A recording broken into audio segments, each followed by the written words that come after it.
মেহেন্দিগঞ্জ উপজেলার বাংলাদেশ জাতীয়তাবাদী কৃষক দলের কমিটি বাণিজ্য ও বিভিন্ন অনিয়মের কারণে বাংলাদেশ জাতীয়তাবাদী কৃষক দলের কেন্দ্রীয় কমিটির সিদ্ধান্ত মোতাবেক বরিশাল জেলা উত্তর কৃষক দলের আহ্বায়ক নলি জামাল হোসেন ও সদস্য সচিব সেলিম হোসেনের সিদ্ধান্ত মোতাবেক জাতীয়তাবাদী কৃষক দলের মেহেন্দিগঞ্জ উপজেলা শাখা সাংগঠনিক ব্যর্থতার কারণে কমিটি বাতিল করা হয়েছে।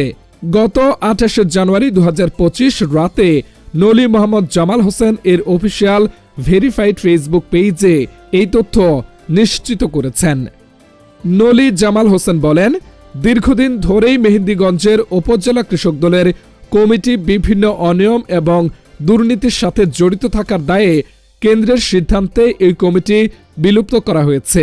তিনি আরও বলেন, কৃষক দল কৃষিজীবী মানুষের আস্থা এবং ভরসার স্থল, এখানে কোনো দুর্নীতির স্থান নেই এবং আগামীতে যে কৃষক দলের কমিটি করা হবে তাতে অবশ্যই যোগ্য এবং সততা ও নিষ্ঠাবান ব্যক্তি কৃষক দলের কমিটিতে স্থান পাবে। মেহেদী হাসান আলবি, মেহেন্দিগঞ্জ প্রতিদিন।